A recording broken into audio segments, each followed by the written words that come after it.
उसके लिए आपको इजीली समझाने के लिए ये है हमारा बच्चा, हमारा हाइपर एक्टिव बच्चा, और ये है ब्रिज, और ये है उसका होमवर्क हो या उसका कोई एक्टिविटी क्लास हो या उसका कोई बच्चों के साथ जो भी उसका जो बिहेवियर है जिसमें वो अच्छे से परफॉर्म नहीं कर पा रहा है वो, अब उसको यहाँ से यहाँ पे जाना है और उसके लिए उसको ये ब्रिज क्रॉस करना पड़ेगा। अब उस ब्रिज क्रॉस करने के लिए जैसे ये हम सबका भी ब्रिज होता है, जैसे मैं हूँ, मुझे आज एक होमवर्क करना है जो मुझे पसंद नहीं है पर मुझे करना तो पड़ेगा ही, तो इस ब्रिज पे बहुत सारे खड्डे हैं, पर मेरे पास क्या है, वो खड्डों को पूरा करने के लिए मेरे पास मोटिवेशन है कि नहीं मैं मोटिवेटेड हूँ, मैं कर लूँगी। मेरे पास विल पावर है कि नहीं मैंने अगर सोचा तो मैं वो करके दिखाऊंगी। मेरे पास ये मुझे पता है कि अगर मैं ये कर लूँगी तो ये मेरे लिए अच्छा होगा, तो ये और एक वहाँ पे फट्टा या प्लैंक आ गया।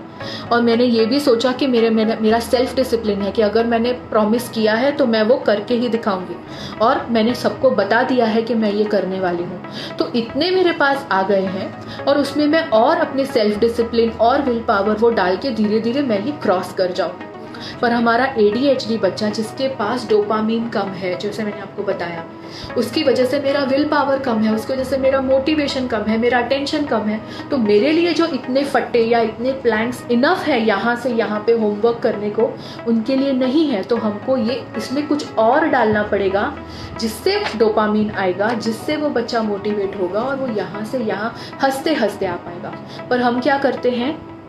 मैं ये करके यहाँ तक आ गया तो तू क्यों नहीं आ सकता। हम ये नहीं देख रहे हैं कि उसके कितने प्लैंक्स मिसिंग है या उसके कितने फट्टे मिसिंग है, पर हम क्या करने लगते हैं, तू बहुत लेजी है, तू बहुत आलसी है, तू कभी सुनता ही नहीं है, तू कभी कल ही तो तूने अच्छे से किया था, आज तू फिर से नहीं कर पा रहा है। हम ये बोल बोल के उस बच्चे का पूरा जो सेल्फ एस्टीम है वो ही तोड़ देते हैं। बिकॉज सच्चाई ये है कि वो बच्चा कोशिश कर रहा है पर वो उससे हो नहीं पा रहा है।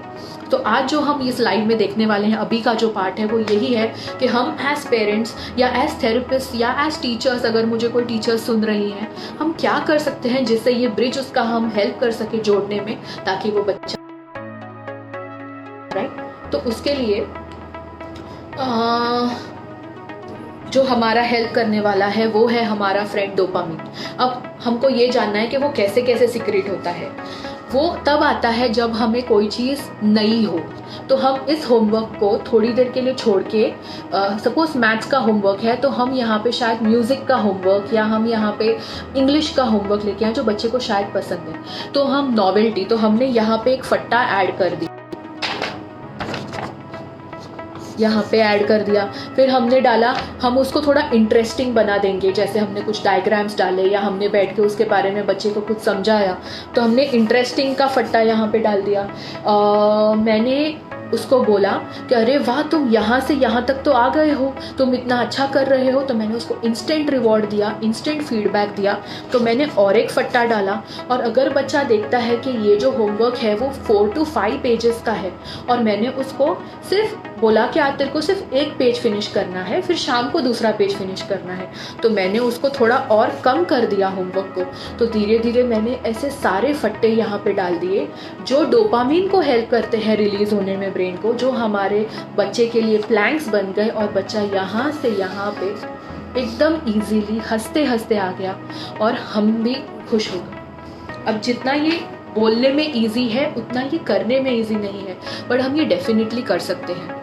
हमें क्या क्या करना है, हमें उसमें कोई नई चीज़ डालनी है, हमें उसको इंटरेस्टिंग बनाना है, हमें ऐसी चीज़ करें जिससे बच्चे को खुशी हो, उसको इमीडिएट रिवॉर्ड मिलना चाहिए। वो उसको जो बड़ा एक्टिविटी है उसको हमको छोटे पार्ट्स में तोड़ना है, और हो सके उतना हर छोटी एक्टिविटी के बाद हमारे बच्चे को मूव करने देना है। क्योंकि जब हम मूव करते हैं, जैसे अभी भी मैं आपसे बात कर रही हूँ, मैं कितना मूव कर रही हूँ, मैं थोड़ी देर के बाद अपना पोजीशन चेंज कर रही हूँ। अगर आप मुझे सुन रहे हो अगर लास्ट 20-25 मिनट से, तो आई एम श्योर आप भी थोड़ा सा मूव हो रहे होंगे। ये हमारे बॉडी का टेंडेंसी है, क्योंकि जब हम मूव करते हैं तभी भी जो हमारे मूवमेंट है वो डोपामीन को रिलीज करते हैं। इसलिए हमारे बच्चे जिनका डोपामीन लेवल कम है वो हर बार मूव करते रहते हैं, ताकि वो उस जो उसका न्यूरोट्रांसमीटर है उसके लेवल को वो मेंटेन कर सके। पर हम क्या बोलते हैं, इतना हिलो मत, इतना करो मत, एक जगह पे बैठो, ऐसे मत करो, ऐसे मत करो, जो हमारे बच्चों को चाहिए कि वो करे ताकि वो एटलीस्ट उस लेवल पे फोकस्ड रह सके। अगर हमने वो भी बंद कर दिया तो और बच्चा नीचे आ जाएगा।